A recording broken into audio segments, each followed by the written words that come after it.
Hi guys, welcome to another episode of the world famous podcast, Beating the Press, with your two hosts.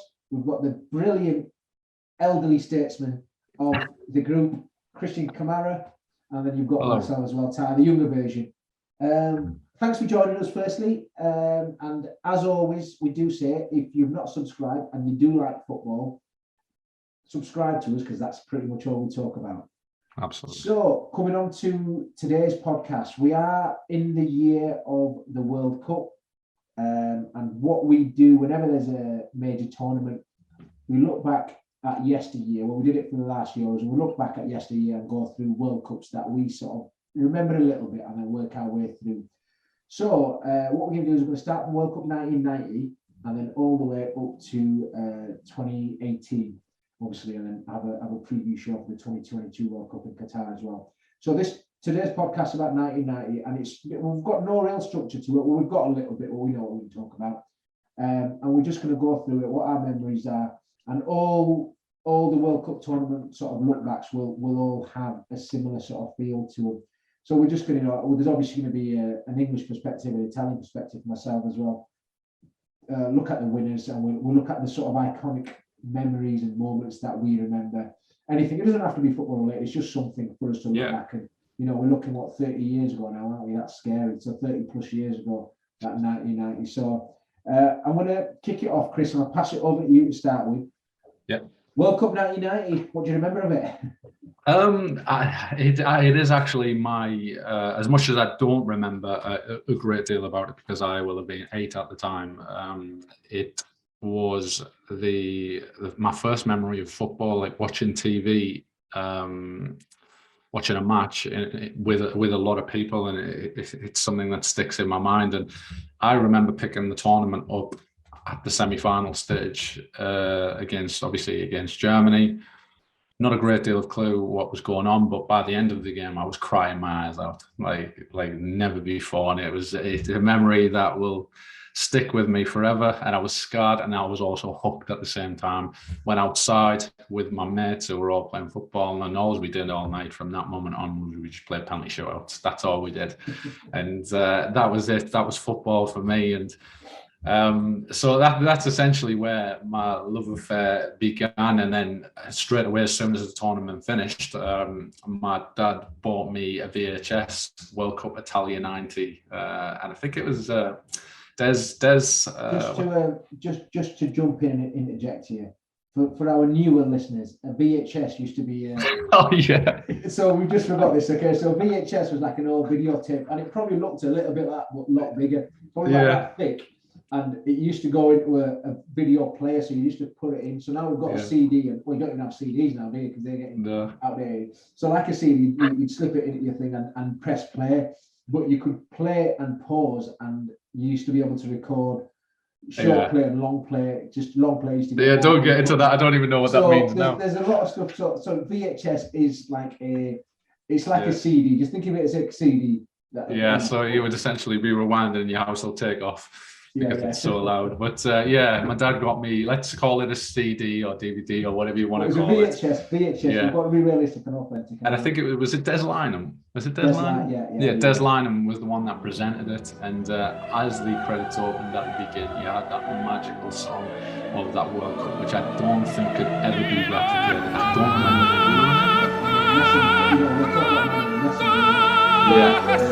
the and it just opens with that. Yeah, exactly. It opens with that, and it just epitomizes what a World Cup was for me. And I can still go back and listen to the versions of the Pavarotti and sort of singing over it, and it's just magic. And it's just there's so many different little memories, but memories from that VHS was just magic. But off the back of that World Cup, my first ever shirt was bought, John Barnes shirt, John Barnes England top, and also weirdly, from one of my uncles, it was a Chris Wood England shirt.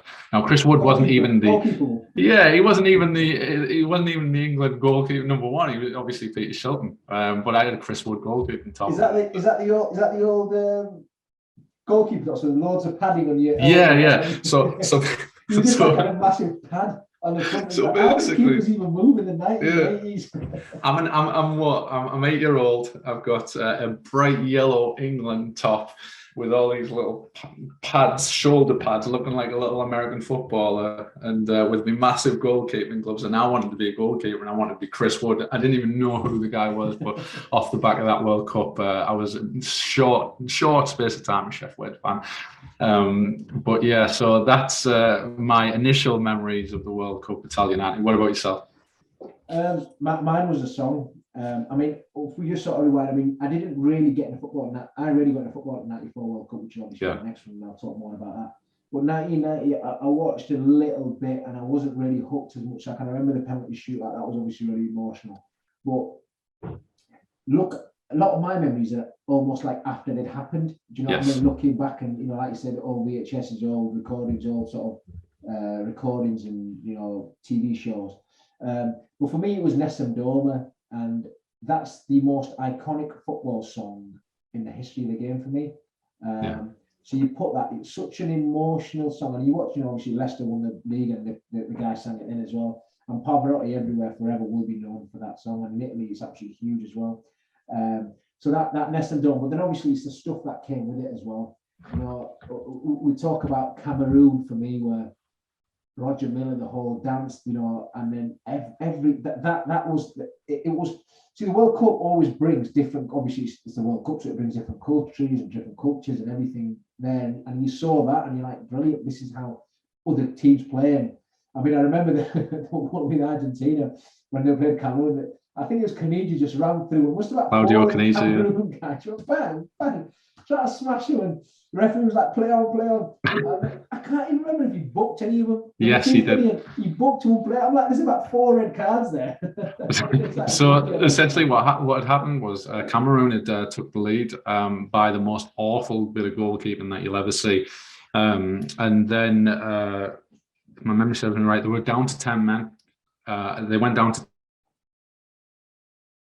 10 men, and then it was later on in the game, and Canigi just kept on skipping tackles, and it was I think it was a second yellow or red. Either way, Cameroon finished with 9 men and ended up winning the game, which was absolutely unreal. But yeah, essentially what you were saying, that World Cup is iconic as well because of obviously the underdogs, but it wasn't necessarily a great World Cup by all accounts from what I read back in it, but it did have the big characters, the big teams, and those iconic kits. If you think of like the Brazilians and more specifically the Germans, for me, that where you've got the 3 lines across. That for me is the iconic German kit. They've had all these other ones since then, and they've all been snazzy. It was West Germany, wasn't it? It was West Germany, yeah. So you look at that, I'm like, that for me is West Germany. Do you know what I mean? And obviously, I know they've changed Germany, ended up winning it in the end as well. But no, I thought I was brilliant. We're just having a focus on England. I mean, there's. I'll ask you your standout memories. Mine are the 2 for me. So that David Platt volley against Belgium, the one in extra time. In the last minute of extra time. I don't even know how he's done it. Do you know what I mean? And he's come the technique and how he's managed to. I've got no idea. That was unbelievable. That I remember that. And then the other one, this is probably after the 90, and with all the documentaries and stuff that's been happening, is the semi-final against John, not the penalty shootout. Obviously, we know that and we get that. It's when Gazza started crying and he knew he'd been booked. Yeah. And Gary Lineker went to Bobby Robson or whoever's, have a word with him. Do you know what I mean? That's really iconic, isn't it? You know what I mean? And those are the sort of 2 moments for me for England. I just thought. And then Bobby Robson's little jig and dance as well. Do you remember? Yes, yeah. So those little things, and the Gazza one for me always just sort of stands out. And how we just sort of, now you look back and you go, oh well, think about the team, do it for the team, and all that stuff. Where he just completely forgot about that because he used to play with his heart on his sleeve. You know what I mean? And that's the thing. England was Gaza at that moment. England was Gaza, and it was a case of. I think the team knew how much of a blow it was, but in the first place, you've got to get past a monumental challenge, which is a German side, which is unbelievable. I mean, obviously, we'll go on to that shortly, but yeah, you're right in that that will be an iconic moment that sticks out for everyone. I know what it's like to essentially miss out on a game because of a booking, or a final because of a booking. And that's not even remotely at that level. So, you amplify that at the highest possible level, where in his mind, he's going to World Cup. He said in the game, he felt untouchable. He felt untouchable in that semi-final. And the fact that, that was essentially his tournament end, it's just unbearable to think about. And, we all seen what type of a character that Gazza is. And what he was very reliant upon, his team, what people thought of him. And he never wanted that World Cup to end. He always said he never wanted the World Cup to end, because he was around his friends. As soon as he came out of that World Cup environment, he was all alone, started the drinking and everything like that. And it just goes on to the next level. But yeah, to me, that wasn't the actual memory. My memory are always bad when it comes to England. I remember the ball hitting the back of, I want to say Paul Parker, and lobbing Peter Shilton. Yeah. That's an iconic memory for me, because I just didn't see how the Germans were going to score. And I didn't see it. I can vaguely in my mind think about it. They didn't look like scoring, and it just a freak accident that's never ever going to happen in a million tries, and then that just manages to happen. And also, I do remember obviously Stuart Pearce's penalty, because I was like saying to my dad, "Is that it? Is that it? Is that it all over? Is that everything over?" And it was like, "Yeah, that's it. We're out." Burst out crying, and that was an iconic moment for me. But yeah, everything about that, like obviously we didn't have any moments like that up until recent, and I still don't think the emotions of that, maybe because I was young, the emotions of that moment didn't quite match the moments of recent when I'm an adult. So the more powerful that, you've obviously got that experience from the World Cup '94, which we will obviously be covering next. I'm sure you'll agree that, you felt a lot more pain than probably the most times when you're a kid. Absolutely. Just to show let everyone know that this is live, and we have both we've got homes, and we do it real. I've got my little kid next door. It's their bedtime, which is singing songs. Layla, can you stop singing songs, please? Thank you. And if you're going to sing Nos de Zoma, Lesson Doma, yeah. That's the one, yeah. So yeah. And then it's just sort of gone up a notch. But no, you're absolutely right. So the emotion. I mean, I would have been 7 at the time, 6, 7 at the time. Yeah, my birthday up to October. But the emotions you have then and the memories you have then, they're there. But as because we're lucky, football's recorded and you've got documentaries later on. You can go back and it sort of refreshes your mind and your memories, and you think, oh yeah, I remember that. And there was a lot of stuff that was really good, but looking back now, and I watched some games back now, the standard was pretty shit. Do you know what I mean? We can say there was obviously some phenomenal players. Like Maradona was playing, Roberto Baggio was playing. You had Gazza, you had Schillaci, you had some of the top players of all time. Klinsmann, Lothar Matthäus, some real greats. The Dutch side as well. Some great players, but the standard wasn't great. You know what I mean? And it was slightly. I think it obviously the penalty shootouts. It was a World Cup that was riddled with penalty shootouts, and obviously we're talking. We've just mentioned sort of the England side, but from the Italy side, if we look at that, we had Italy obviously got to the semi-finals and they lost on penalties to Argentina. But what you've got to remember then is there was quite a bit of a divide in Italy as well, because Maradona was at Napoli at the time, and Maradona was playing for Argentina. There were some Italian fans, Napoli fans, wanted Argentina to win because of Maradona as opposed to Italy. Yeah. And then obviously Italy getting knocked out in a penalty shootout, and I wasn't really into football, so I didn't feel the same emotions then than I did in '94. And Italy, obviously, the memories I sort of have of that is the Roberto Baggio goal against Czechoslovakia when he went past, he came out. That was goal of the tournament, yeah. Yeah, you got to check it. And then Schillaci obviously came top tournament scorer, but Schillaci was never the first choice striker. It was injuries which sort of meant he got elevated to start and play and score. I mean, ultimately, tournaments are like 4 or 5 weeks of football, and you can have good 4 or 5 average players can have good 4 or 5 weeks. That's why they say don't always pick a player on a tournament. But Schillaci coming through, is obviously now iconic and everyone remembers it. But he wasn't like a regular striker. He was just sort of like a backup to a backup, and injuries and everything just sort of fell his way. Galachi was one of my biggest memories, especially from that DVD, because he was a star of it.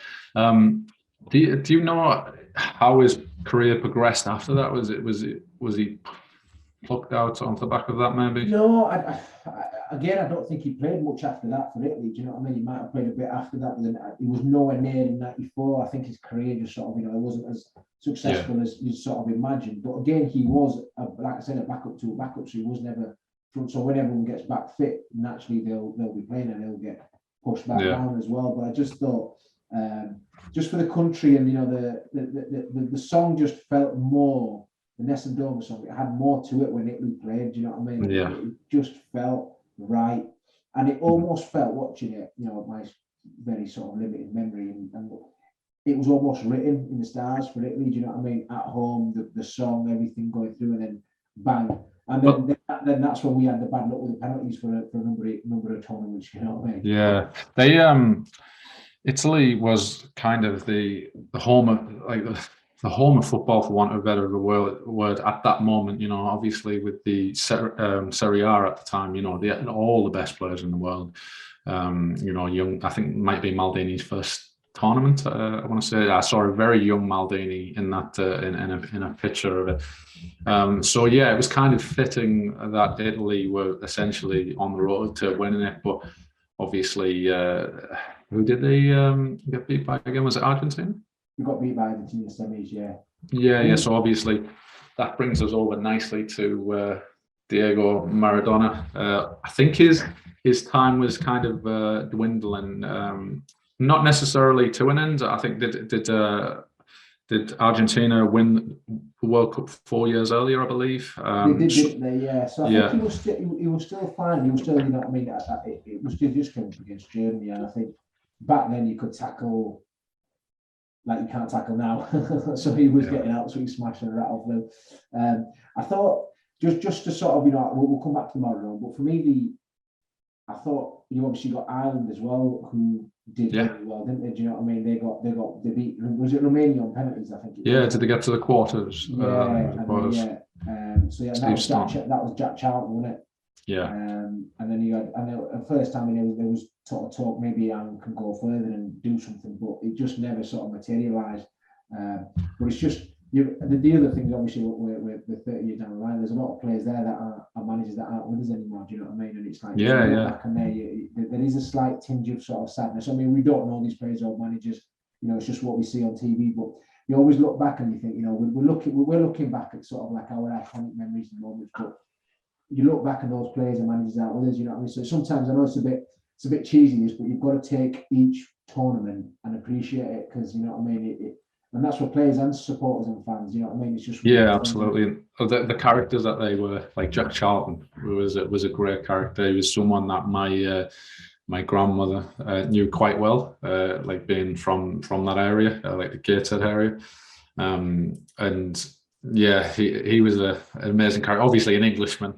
Managing Ireland, and I think England played Ireland in the first game, or one of the first games. Yeah, they drew, didn't they? Was it drew 1-1. England pretty much dominated, and Ireland got I knew it. Sheedy, I think it was Sheedy who equalised against England.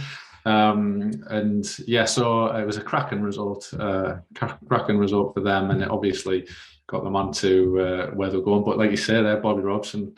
How could we go through World Cup Italia 90 without mentioning Bobby Robson? What a man he was. And that was his last competition for England. And he will always be remembered. Like, he's fondly remembered by Barcelona and, the clubs that he went to. But, if you think of when you think of older England fans, you think of who they remember as their best England managers, Bobby Robson's absolutely got to be up there. Yeah, and just moving on to the winners of the tournament as well. We've mentioned them, but we've not really gone in with too much detail. But West Germany, do you know what I mean? It's like they didn't really get. I mean, it's Germany. It's always that sort of a tournament team, but they beat some top teams. You know what I mean? They obviously beat England in the semis, and then they beat Argentina. Kurt Andres Bremer penalty, where Argentina were well fancied. Do you know what I mean? And it's like. Just a typical, I won't say typical because I hate that, because I think all shit pundits use that.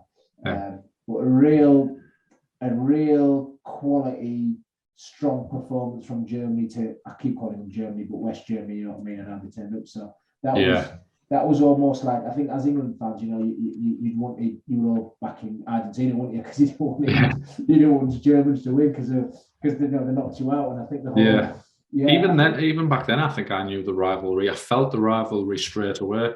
It was the arrogance of the penalties, how good their penalties were as well, and just the iconic, like you said, the iconic strip of their colours. You know, even the away one, I think it might have been a green one if I remember rightly.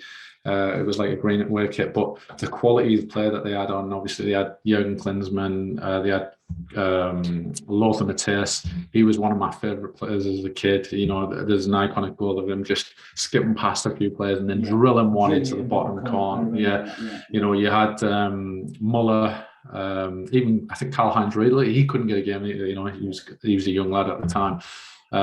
So everything about them, like Germany have had some good teams along the way over the last, you know, you'd say maybe about 10 years ago. I'm losing time where we are now. About 10 years ago, they had a quality side, but for me, that was when they were proper quality side. And, you know, it's like you said earlier, that team there, I just reeled off there was like 3 or 4 that are world class. And, you know, you look back on the FIFA packs that come out, them are the names that are remembered. The best players from this tournament are like iconic legends. And I think it's interesting what you said earlier. I meant to say it's a really good point now. Yeah, the difference, the drop off. It was the drop off. You know, when you say about quality, the quality these days from the elite players to the next, you know, the rung below, it's not that great, you know, because every player's fit, every player's technically good. Whereas back then, the elite players were elite, and then the players below them, the drop off was absolutely huge. So, yeah, those are the players that you will remember. You know, like your Romarios, the Taffarels, and we haven't even mentioned the Brazilians. You know, again, they didn't really do too well in it, but yeah, still them type of players. Yeah, probably leads me on to the next question for you as well now. So, you mentioned the Matthäus goal. So for you, what's the standout goal from World Cup 1990? It has to be 2 questions actually, and we'll do this every time. Is your standout goal and your standout kit? Okay, yeah. So 100%. The kit is 100% the Germany kit. I'm trying to think of anything else. Obviously, I love the Cameroon kit because, you know, it did. I think of the Cameroon kit, and it does take me back to that World Cup. Yeah. And like I said earlier, but you look back in that World Cup, that is when the kits were the iconic kits that, you know, they try to replicate now. Yeah. You know, they go through a period of where they try to revolutionize the kits, and then all of a sudden they're like, right, we're bringing back the kits from the yesteryear. And so they try to replicate that, but it has to be for me the Germany kit, both home and away. Just that horrible green-looking thing. They're just iconic in my mind. The goal of the tournament, it has to be Badfio's, just because, like, you know, he skins a couple of players and then he just looks as though he's going to arch the ball into the top right-hand corner, and he just gives the keeper the eyes and just goes bottom left. It was a great finish. I'm trying to think of other. Obviously, you mentioned David Platt earlier. Technique on that. And beyond that, I can't really think of too many. I'm presuming you maybe have one. Yeah, no, the ones that I've got, obviously the Baggio one, the Matthäus goal, but for me, my goal that sticks out is the David Platt one. Yeah, how it's come up on the technique and volley, it was just unbelievable. And the celebration. See, the celebration. And how late in the game it was. Yeah, it's the celebration that's part of it. Do you know what I mean? The celebration that comes in the back of it. I thought that was just a phenomenal goal. And I like the timing, obviously. I think that because you're in penalty shoot. I think Belgium obviously switched off. Both teams are switched off because it's a penalty shootout. And David Platt he's never done that. He's not done that again. You know what I mean? And he's done that. But the kit one for me, it's the Cameroon kit. Is it? It's just the Cameroon. So Roger Miller dances to. Do you know what I mean? I just think. Yeah. And I get the Germany one. I completely. I would have probably gone for that if you didn't. But for me, it's would either Germany or Cameroon. But Cameroon, I just think, because they were the first sort of African team to come and really put a mark. And I feel 1990s when the game of football sort of changed. For me, 1990 I see is, and moving on, is modern football. Mm-hmm. You know what I mean? There's obviously I changes agree that with have come from there. I felt 86, you got a grainy TV and it's not quite HD. Do you know what I mean? And I just felt it's a bit old. Whereas 1990 for me is when it kicks in and it's like this is real football. You're right. Yeah. So, sorry, Matt. You're right in that. You know, like I was saying earlier, the younger kids, they've got an appreciation of it because of the likes of FIFA. As much as I hate the franchise, they do bring back these legends, and these are the legends that they tend to go as far back as, other than the likes of Pele, you know, where you maybe go that little bit further back. But, you know, if we even think of the Dutch players, you know, back then you had Rijkaard, Gullit,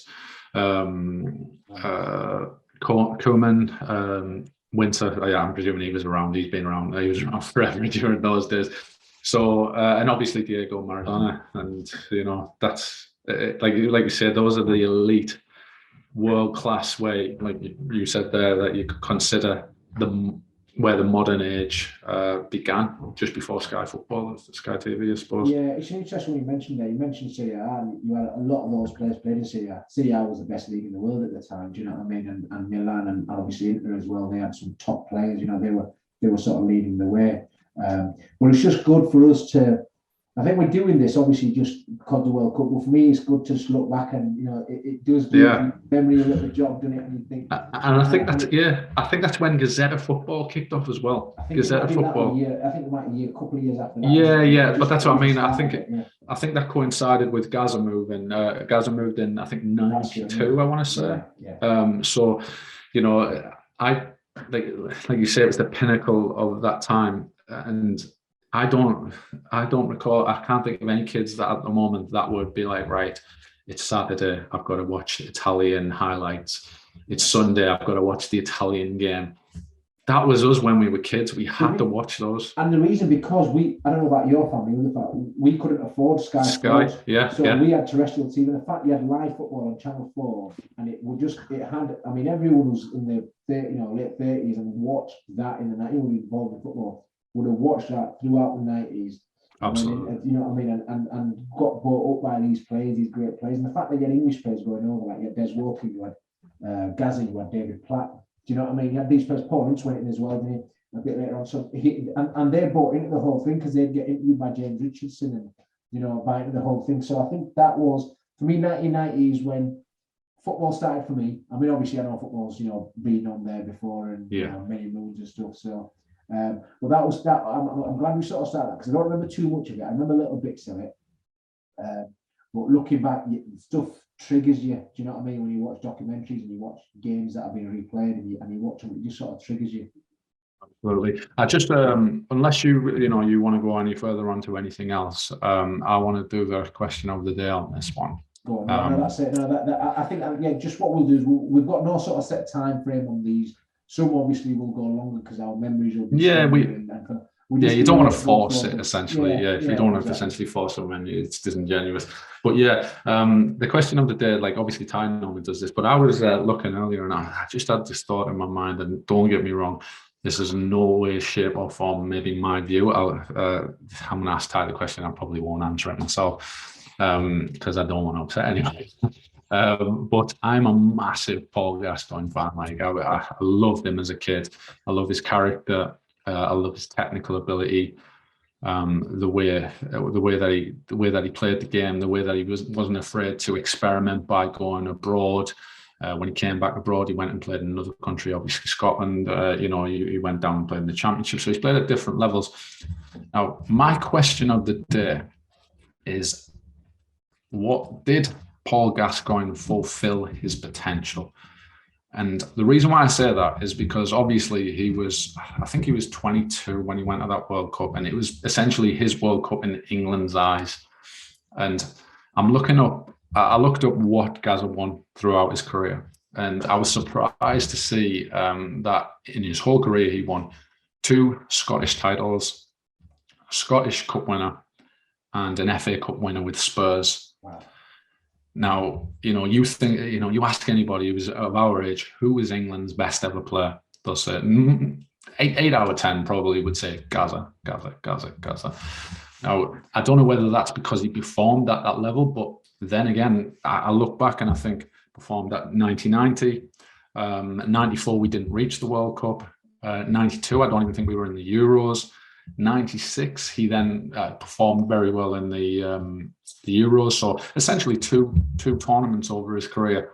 With Gazza being our best player of all time, England's best player of all time, do you think he fulfilled his potential? And it doesn't necessarily, your potential doesn't necessarily have to mean trophies. You think of Steven Gerrard, he's not won as many as Darren Fletcher, for example, but do you think Gazza fulfilled his potential? No, and I've always thought this as well, and I think I like Gazza, do you know what I mean? But I think I probably look at it, I don't have that emotional connection with him or loved him as much as you and other English fans. He's had,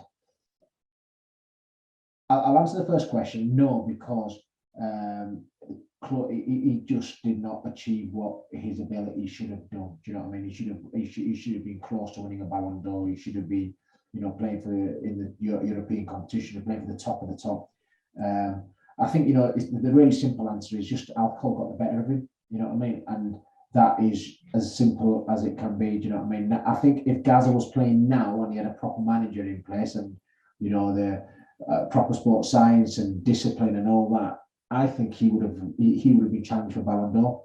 We're not saying win it, but he'd be in sort of conversation, top 5, that sort of thing. Now, the point I want to make is Gazza has had more chances than any other footballer, English footballer, that I can ever remember. Do you know what I mean? He's gone off the path, and you find even once his career finished, he keeps on getting opportunities, he keeps on getting chances, and I think there's got to come a point where you sort of look at it and you go, you've had more chances than any other person should and can deserve. Do you know what I mean?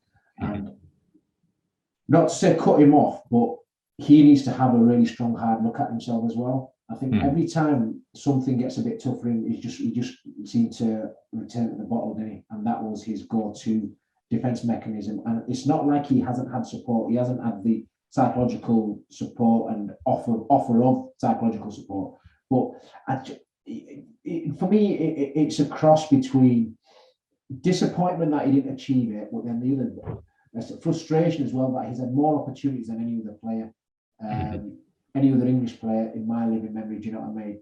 Yeah. He's just continually been forgiven, and I think it's probably because he's got that laddish and great humour and great banter, and he was great in and around the squad, and all the former players always sing his praises. Do you know what I mean? And say he was brilliant around there, brilliant player.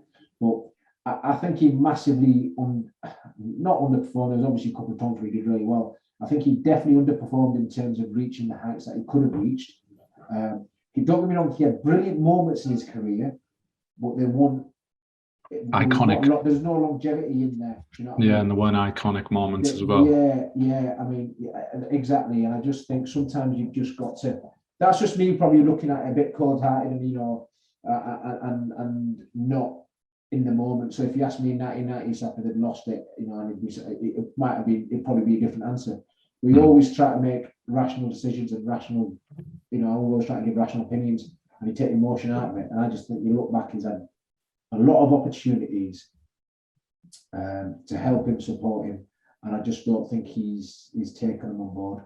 Yeah, well, I said I wasn't going to answer it, but obviously there's a reason why I asked it, and it's a podcast in itself. I don't think that he reached this potential, and like you said, the biggest reason was that he did back then. You don't have what you have now. You don't have the people around you that can tell you these things. I remember reading a story. Well, it wasn't even a story. I went to sit down where Gazza speaks, and one of the things that he mentioned was that I think he was on his way to Man United, and Tottenham basically said, "We'll give your dad a car." I think it was something along those lines. He was like, "I'll give your dad a car," and he was like, "Right, Dad, we're off to Tottenham." And that was the decision making back then. It wasn't a case of my agent's handling it. It's a case of I'll get straight on the phone to Gazza and speak to him, and essentially his dad was all about it. And then obviously Sir Alex Ferguson, he wasn't picking up his calls, and it just takes that type of a crossroad to see how one's career can essentially go from one extreme to another. You know, he goes to United, and you know, there's no guarantee that he does well, but essentially, you know, Sir Alex took on a Cantona, you know, and you know, eventually, you know, tamed him, won everything that he did, and he goes down as a Manchester United legend.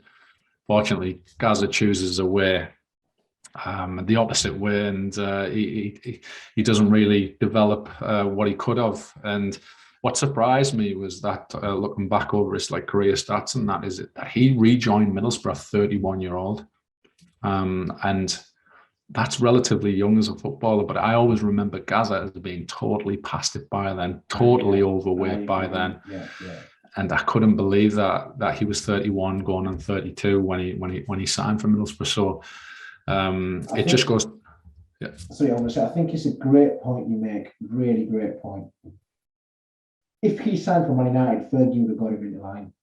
I think that was probably his biggest mistake. If Fergie was his manager, he would have become one of the greatest players the Premier League's ever seen. He would have played into well, you know what I mean? He'd have been his status would have been bigger than Eric Cantona's. Do you know what I mean?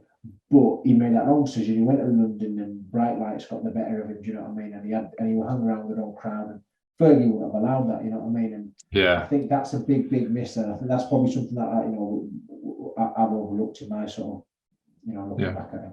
Yeah, it'd be interesting to see, like, you know, how the domino effect would have went in his career, how Manchester United would have went on from there. But yeah, so that's essentially the question of the day. You know, like I said, it's a podcast in itself. Gazza divides opinion. So let us know if you feel that Gazza fulfilled his potential.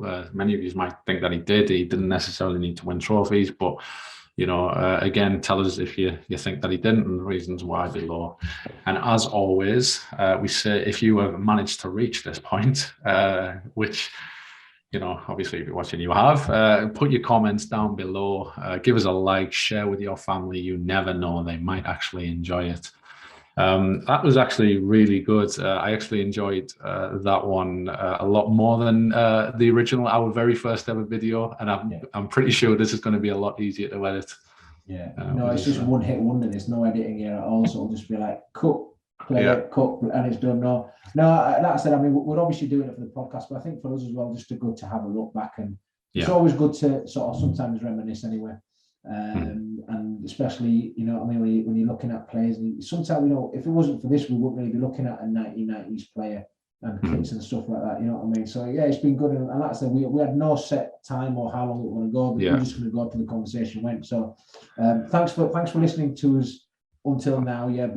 This is the first one of many. We'll try and release them in, you know, periodically, so we spaced them out well enough, so we've got the preview banging players. Thanks for listening, guys, and as always, like, subscribe, all that fancy jazz that Chris said, and we'll see you on the next one. See you later, guys.